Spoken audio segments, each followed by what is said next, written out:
माझे बाबा आणि माझ्या मुलाचे बाबा या दोघांमध्ये खूप मोठा फरक आहे.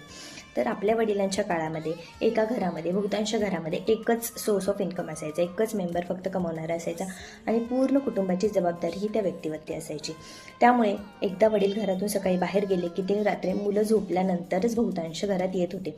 त्यामुळे मुलांसोबत टाईम स्पेंड करणं, क्वालिटी टाईम स्पेंड करणं किंवा त्यांच्या संगोपनात हातभार लावणं हे त्यांच्यासाठी पॉसिबल नव्हतं. आणि त्याच वडिलांनी मुलगा आणि मुलीमध्ये भेद न करता दोघांनाही सेम एज्युकेशन दिलं होतं आणि त्याचाच परिणाम म्हणून आजची परिस्थिती खूप वेगळी आहे. मुलगी ही मुलाच्या बरोबरीने कमवत आहे किंवा तीही एक प्रायमरी सोर्स ऑफ इन्कम घरातलं झालेली आहे. फक्त ऑफिसला जाणं म्हणजे जॉब नाही, तर काही जणी कॉन्टेंट क्रिएटर आहेत, काही जणी ऑनलाईन सेलिंग करून परिवाराला हातभार लावत आहेत किंवा खूप अशा डिफरंट वेमध्ये मुलगी ही घरासाठी काहीतरी कॉन्ट्रीब्यूट करत आहे.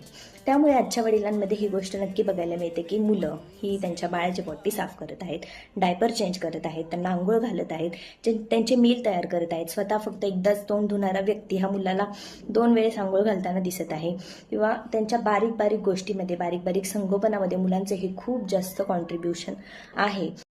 अशाच प्रकारे मुलींनी जशा रिस्पॉन्सिबिलिटी शेअर केलेल्या आहेत तशी मुलंही रिस्पॉन्सिबिलिटी शेअर करत आहेत. म्हणजे मदरहूड किंवा बाळाचं संगोपन फक्त एकट्या आईने करावं हा प्रकार आता बघायला सहसा मिळत नाही.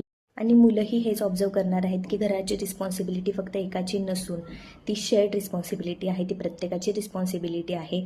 माझे वडील कसे माझ्या आईचा रिस्पेक्ट करत आहे आणि दोघंही वर्क लाईफ कसा बॅलन्स करून माझं संगोपन करत आहेत, त्यामुळे तोही विमेन रिस्पेक्ट हा ठेवणार आहे.